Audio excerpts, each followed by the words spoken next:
이 시간 마음의 문 활짝 열고 서로 옆 사람들과 함께 인사를 나누겠습니다. 마지막까지 최선을 다합시다.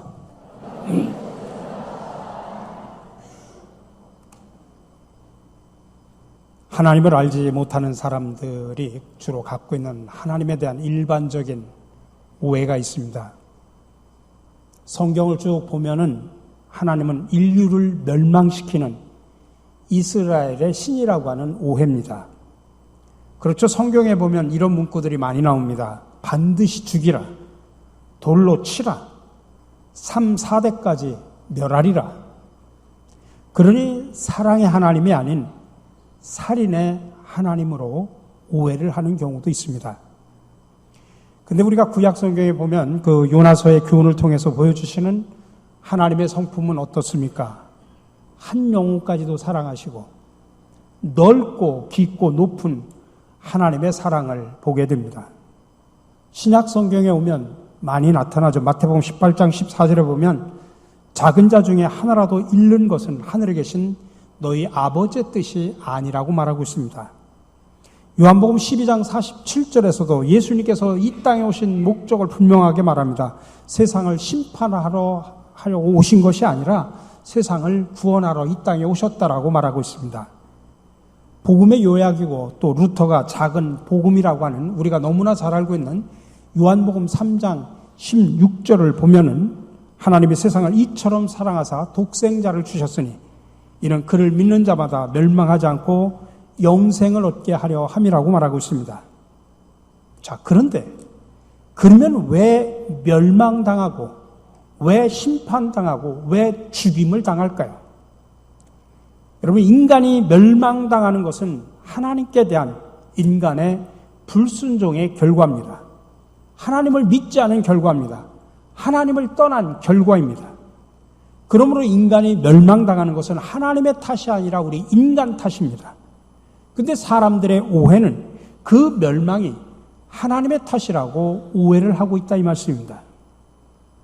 하나님께 대한 거역과 하나님의 뜻에 대한 불순종의 가장 확실한 징후는 불평입니다.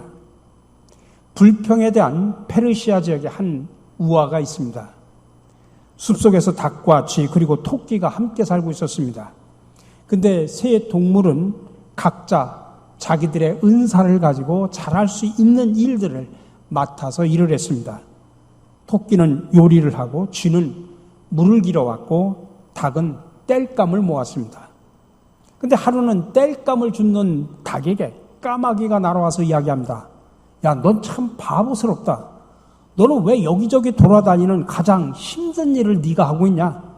나 같으면 땔감을 줍지 않고 편하게 물을 길어올 텐데. 이 말을 들은 닭은 집에 오자마자 불평을 합니다. 내가 가장 셋 중에 어려운 일을 하고 있는 것 같다라고 불평을 합니다. 그래서 결국 닭의 제안으로 서로의 담당이 바뀌었는데 나무를 하러 간 토끼는 늑대에게 잡혀 먹히고 또 물을 들어간 닭은 부리로 물통을 제대로 들지 못해서 물을 길다가 그냥 물속에 빠져 죽고 말았습니다. 쥐는 부엌에서 요리를 하려고 기다리고 있는데 닭과 토끼가 물과 나무를 구해오지 않자 둘을 찾다가 돌아다니다가 결국 고양이에게 잡혀 먹히고 말았습니다. 페르시아 사람들은 이 우화를 통해서 불평 한마디가 때로 평지 풍파를 일으킨다고 하는 교훈을 가르쳐 주기도 합니다. 그래서 작가 라이트는 불평을 한마디씩 할 때마다 당신의 가정은 무덤으로 들어가고 있다라고 말했습니다. 이스라엘 백성들은 광야에서 하나님의 뜻과 약속을 믿지 못하고 하나님과 모세에게 불평하고 원망했습니다. 어떻게 보면 불평과 원망의 전문가들이 바로 이스라엘 백성들입니다. 가나안 입성을 앞둔 백성들에게 하나님은 가나안에 염려하지 말고 담대하게 들어가라고 명령했습니다. 사실 가데스 바나에서 세례까지는 직선거리로 130km입니다. 일주일이면 충분히 들어갈 수 있는 길이었지만 38년 동안 헤맸습니다. 그들의 오랜 세월의 유랑과 고난은 하나님께 대한 불신앙 때문이었습니다. 그들이 결국 멸망당한 것은 하나님의 징벌 때문이었다는 사실을 명백하게 상기시켜 주기 위해서 하나님께서는 오늘도 말씀을 하고 계십니다. 지금 우리는 신명기 시리즈로 지금 강해 설교를 하고 있습니다. 오늘이 5번째입니다. 오늘도 주신 이 본문 말씀을 잘 듣고 천국을 눈앞에 두고서 들어가지 못하는 어리석음을 범하지 않도록 마지막까지 최선을 다하는 영적 순례자가 되기를 주님의 이름으로 간절히 축원합니다.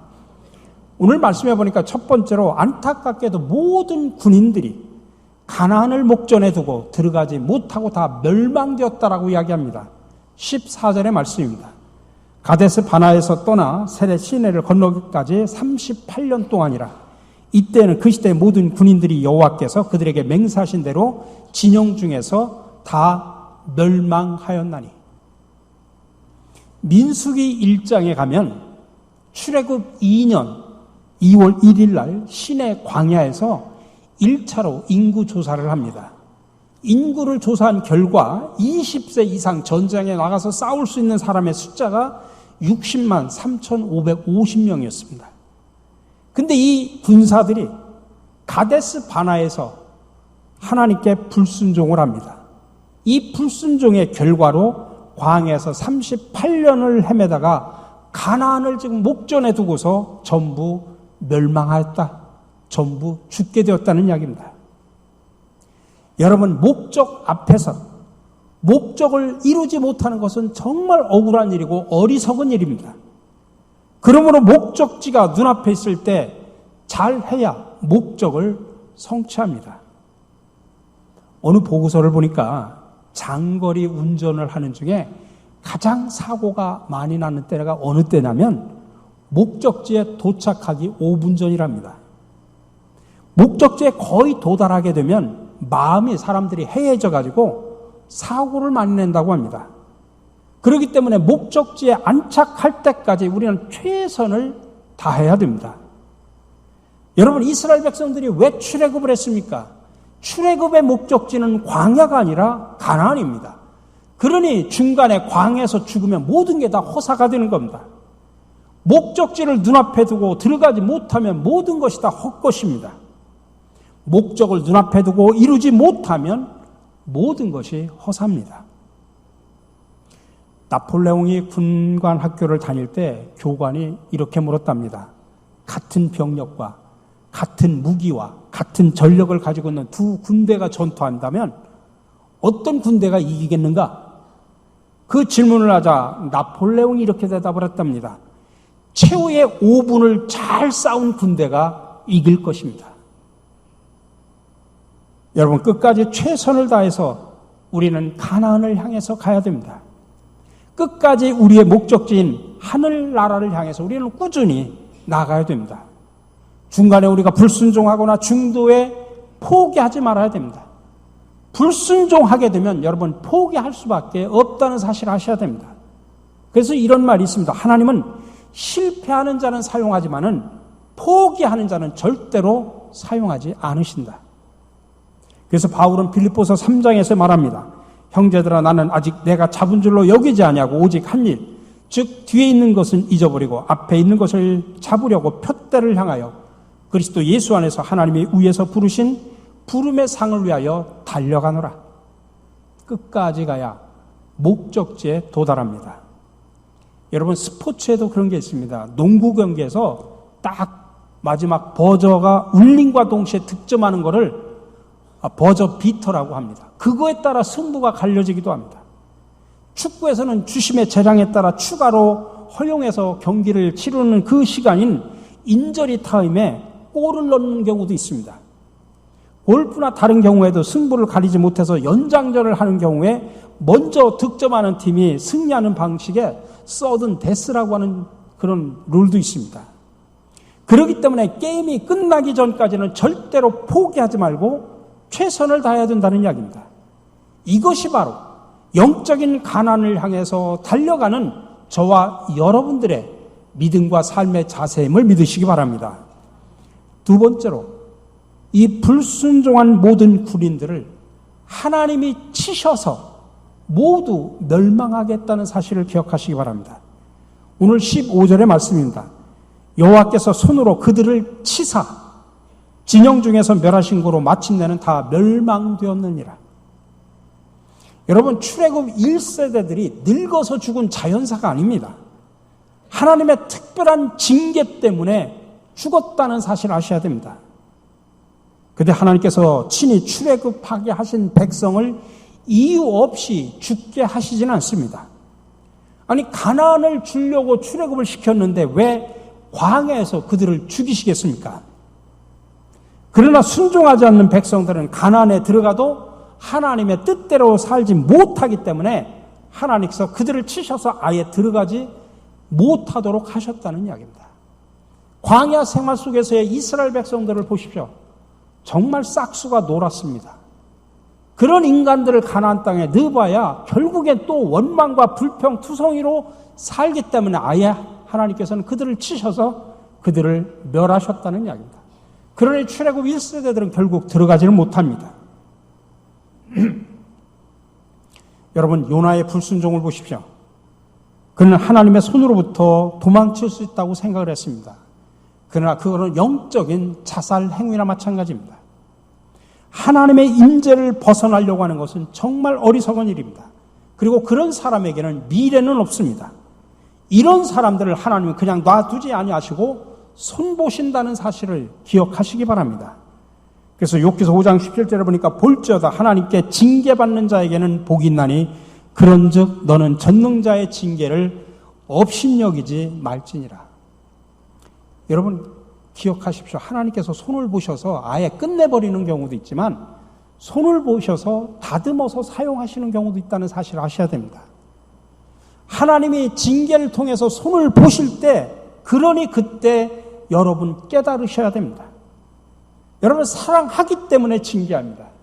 우리가 자식을 키워보지만은 우리 자식들이 잘못된 길로 갈 때 그냥 여러분 놔두십니까? 도둑질을 하거나 나쁜 짓을 할 때 그 방조하는 부모가 있습니까? 불러다가 홍군역을 내죠. 매로라도 때리죠. 왜 때립니까? 사랑하는 자식이니까 그렇습니다. 근데 사랑의 반대가 뭡니까? 무관심입니다. 무관심. 다른 자식은 관심이 없어요. 내가 사랑하지 않기 때문에 관심이 없다 이 말씀입니다. 여러분 우리가 살아가다 보면 믿는 사람들이 제일 힘든 경우가 뭐냐면, 아니 저 사람은, 옆에 있는 저 사람은, 옆에 사는 저 사람은 신앙생활도 안 해, 교회도 안 다녀. 근데 하는 짓이 정말 악한 일만 해. 근데 그의 앞길이 활짝 열려 있어. 그냥 뭐든지 잘 풀려. 성공해. 돈도 벌어. 자녀들도 잘 돼. 그럴 때 여러분도 얼마나 배가 아플 뿐만 아니라 하나님에 대해서, 아니 나는 열심히 신앙생활하고 있는데 왜 나는 이렇게 하는데 저희 신앙생활도 전혀 하지 않고 또 악한 일만 골라서 하는 저 친구는 왜 그렇게 잘 되는지, 여러분 그럴 때마다 하나님에 대해서 여러분 오해할 수 있지 않습니까?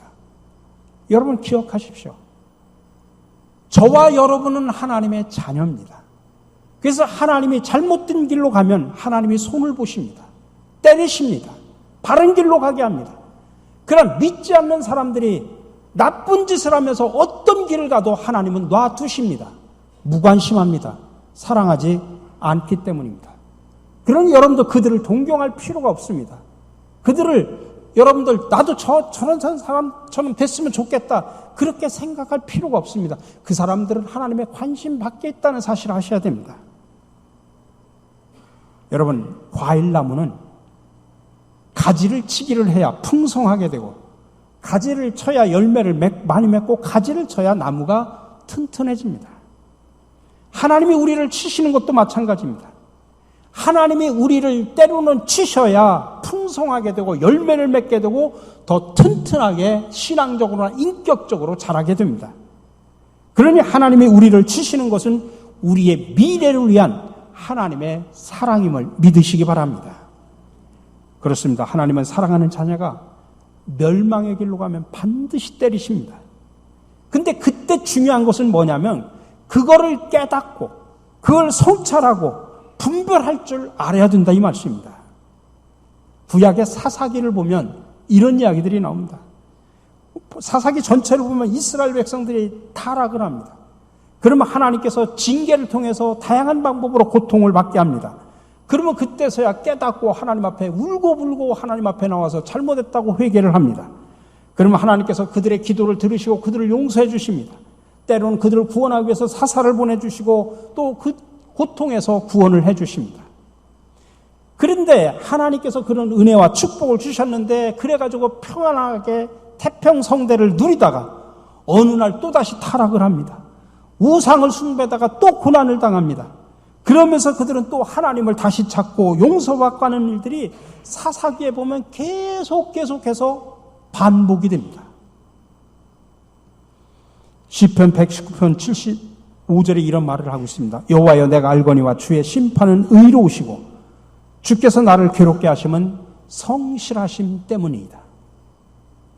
이처럼 하나님의 징계 속에는 하나님의 깊은 사랑이 담겨져 있다는 사실을 여러분들 믿으시기 바랍니다.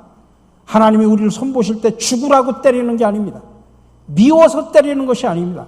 그냥 놔둬 버리면 잘못된 데 길로 가다가 죽게 될까 봐, 아니 사랑하는 우리들을 살리려고, 잘되게 하려고, 복받게 하려고 하나님께서 우리를 때리신다는 사실을 기억하시기 바랍니다.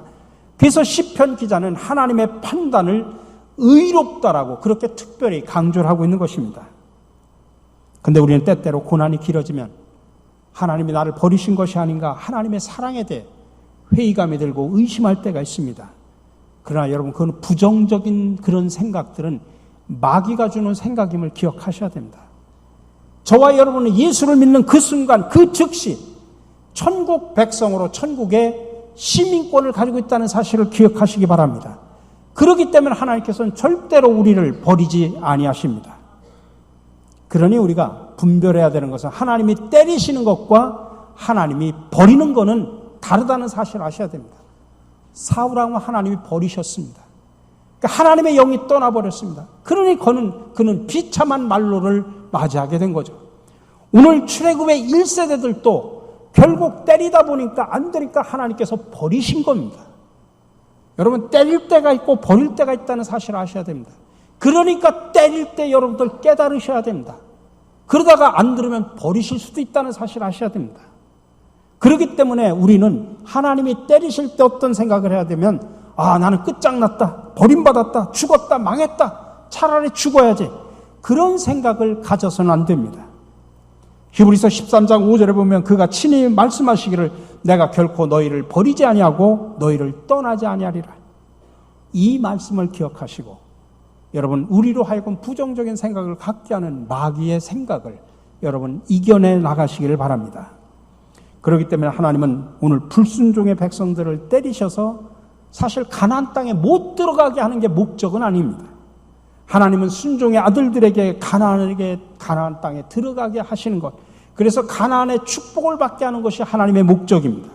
왜 그러냐면 하나님께서는 이미 조상 때부터 아브라함, 이삭, 야곱 때부터 이미 가나안 땅은 주시겠다고 약속한 땅이기 때문에 그렇습니다. 그리고 그 약속은 절대로 변하지 않는다는 사실을 기억을 하시기 바랍니다. 이 군인들이 군대 가서 전방에서 근무하는 군인들이 있습니다. 근데 전방에서 근무를 할 때 거기서 특별히 이렇게 행진을 한다든지 훈련을 받을 때 정말 조심해야 되는 게 뭐냐면 발 아래 묻힌 많은 지뢰들입니다. 잘못해가지고 지뢰를 밟기라도 하면 온몸이 산산조각이 나든지 중상을 입게 됩니다. 저는 군대 생활을 논산 훈련소를 가본 적이 없습니다. 바로 끌려가고 전방으로 가가지고 옛날에 조금 뭐 이렇게 저희 학교 자체가 민주화 운동하고 인권 운동하는 부분 때문에 5.18 광사태가 터지자마자 저희들은 전부 끌어다가 전방으로 데려다가가지고 전방서 훈련 받고 최전방에 가서 저희는 근무를 했습니다. 근데 저는 특별히 교회에서 근무를 하다 보니까 최전방 철책선을 자주 왔다 갔다, 저희 지역은 제가 가서 이렇게 목사님하고 저는 이제 군종병으로서 따라다니면서 저녁에 가서 위로해주고 커피도 주고 먹을 것도 주고 기도해주고 그러면서 전방 생활을 했습니다. 근데 이제 전방에서 많은 사건이 일어나는데 요즘에는 군대에서 조그만 사건이 일어나도 매스컴을 통해서 다 밝혀지는데 옛날에는 전혀 매스컴에 나오질 않습니다. 근데 제가 거의 전방에서 군대 생활하면서 39의 시체를 치르고 제가 나왔습니다. 왜 그러면 전방에서 사고가 나면 제일 먼저 누가 들어가냐면 헌병대하고 보안사가 들어갑니다. 그 사고를 정리한 후에 그 다음에 두 팀이 들어가는데 두 팀이 누구냐면은 군의관 쪽에서 들어가고 교회에서 들어갑니다. 군의관은 염을 하러 들어가고 그리고 저희는 염이 끝나면 저희는 장례식을 하러 들어갑니다. 그렇기 때문에 몇 명이 죽었는지를 알게 됩니다. 그리고 죽은 이유를 알게 됩니다.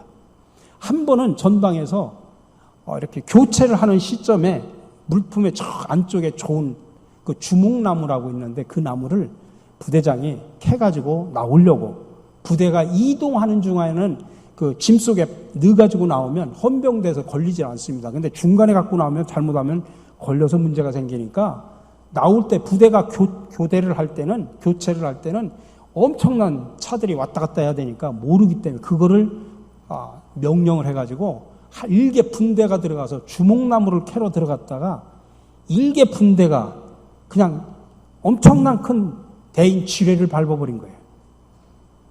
대인 지뢰를 밟아버렸는데 여러분 지뢰도 크고 작은 거에 따라서 뭐 있는데 그냥 그 자리에서 몰살을 당해버렸어요. 근데 여러분 지뢰를 밟아서 죽으면 사람이 어떻게 되는 줄 아십니까? 여러분들 군의관이 들어가서 군의병이 염을 할 때 군대는 군복을 입히고 염을 합니다.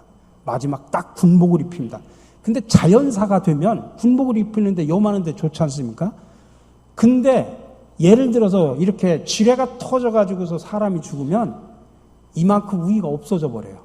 어떤 사람은 팔이 날아가고 다리가 날아가고 그 자리에 터져가지고서 사람이 온전하게 돼 있질 않아요. 그러니 그 모습을 본 그 염하는 병사는 얼마나 힘듭니까? 그래서 그 염하는 병사는 소주를 아예 한 병을 먹고 들어갑니다. 거기는 인정을 해줍니다. 그걸 감당할 수가 없으니까. 그것이 다 해서 군복을 입히고 나서 저희가 가서 예배를 드리는데 염하는 모습까지 보고 있어야 됩니다. 왜 그러냐면 염이 언제 끝날지 모르니까. 그래서 염 끝나면 바로 또 우리가 장례식을 치러야 되기 때문에. 그래서 저는 지뢰 밟아가지고 죽은 사람들의 모습을 너무나 많이 봤어요. 온전하게 돼 있는 사람이 없어요. 막 몸이 산산조각이 나 있어요. 여러분 제가 왜 이 말씀을 하느냐? 신앙의 영역도 마찬가지라는 이야기입니다. 여러분들이 자칫 잘못해가지고 영적인 지뢰를 밟으면 그동안 쌓은 여러분들의 신앙이 한순간에 다 산산조각이 나버릴 수 있다 이 말씀입니다. 자, 그렇다면 무엇이 영적인 지뢰를 밟는 것일까요? 성경에 보면 하나님의 뜻이 이 성경 속에 다 담겨져 있습니다. 여러분 하나님의 뜻을 찾으려고 기도원에 안 가셔도 말씀만 제대로 읽으면 우리를 향한 하나님의 뜻이 이 속에 다 담겨져 있어요. 단 여러분들이 취사 선택하니까 문제, 내 마음에 드는 것만 선택하고 그렇지 않는 거는 그냥 제껴버리니까 문제지 이 속에 모든 것에 대한 우리 인간을 향한 하나님의 뜻이 다 담겨져 있습니다. 근데 그 뜻을 분명히 알면서도 그 뜻에 불순종해서 도망치는 것, 그게 바로 영적인 지뢰를 밟는 겁니다. 여러분 기억하십시오. 하나님은 하나님의 뜻을 우리에게 말씀하실 때 우리에게 막 강제적으로 강요하거나 위협하면서 말씀하지 않습니다. 그러다 보니까 우리는 교만하게도 얼마든지 하나님의 뜻에 불순종하고 얼마든지 그 뜻을 피할 수 있다고 생각을 합니다. 그래서 그리스도인들의 영혼이 어두워지는 데는 그리 많은 시간이 필요하지 않습니다. 영적으로 총명하던 사람도 한순간에 눈먼 삼손이 될 수 있습니다. 여러분 과일이 부패하려면 좀 시간이 걸리죠. 생선은 그보다 물론 빨리 부패하는데 그래도 시간이 걸립니다. 그러나 그리스도인의 영혼은 딱 1초 만에 완전히 부패할 수 있다는 사실을 아셔야 됩니다. 내가 하나님의 말씀을 듣고도 순종하기 싫다라고 생각하는 바로 그 순간 여러분의 영혼은 부패하고 여러분들은 영적인 지뢰를 밟아서 신앙은 산산이 부서지게 됩니다. 여러분 한 번 하나님 주신 말씀에 대해서 내가 불순종하기로 마음을 먹으면 그때부터 만사가 일사천리로 진행이 됩니다. 근데 문제는 그게 내리막길이라는 이야기입니다. 이 신앙의 곤두박질은 엄청나게 큰 데서부터 시작하는 게 아니라 아주 작은 데부터 신앙이 시작이 된다는 사실을 아셔야 됩니다. 그러니까 여러분 신앙생활하면서 영적인 지뢰를 밟지 않도록 늘 깨워 근신하셔야 됩니다. 하나님의 말씀을 읽고 묵상하면서 들으면서 그 말씀이 내 영혼을, 내 심령을 쪼개면 그 자리에 엎드려 굽구라 회개하시기 바랍니다. 눈물로 침상을 덮으시기 바랍니다. 그래야 여러분 무너지지 않습니다. 조각나지 않습니다. 어느 주일 목사님이 천국이 아름답고 좋은 곳이라고 설교를 했습니다. 그러자 그 설교를 다 끝나고 어느 교인이 목사님한테 묻습니다. 아니 목사님은 천국도 안 가보시고 어떻게 천국이 그렇게 좋다고 말씀하십니까? 아니 성경에 다 기록되어 있죠. 아니 성경에 기록되어 있다고 다 믿습니까? 아니 그거 아니라도 쉽게 알 수 있죠. 그럼 뭐로 쉽게 알 수 있습니까? 지금까지 수많은 사람들이 천국에 갔는데 지금까지도 한 사람이 돌아온 사람이 없지 않습니까? 좋으니까 안 돌아왔죠. 여러분 천국은 온갖 좋은 것으로 가득한 곳임을 믿으시기 바랍니다. 나중에 우리가 가야 될 하나님의 나라가 그렇다는 이야기입니다. 젖과 꿀이 흐르는 약속의 땅 가나안 땅, 하나님이 이미 이스라엘 백성들에게 주시겠다고 약속한 땅입니다. 그 약속한 땅, 그 목적지를 들어가지도 못하고 눈앞에서 다 멸망당하고 죽어버린 출애굽의 1세대들의 이야기, 여러분 지나간 역사의 이스라엘 백성들의 이야기가 아니라 오늘을 살아가고 있는 저와 여러분들의 이야기로 들으시기를 바랍니다. 부디 바라기는 하나님의 말씀에 우리 모두 순종해서 무사히 건너서 그 목적지에 도달해서 귀한 열매를 맺어 기쁨 속에 살아가시는 저와 여러분들이 되시기를 주님의 이름으로 간절히 축원합니다.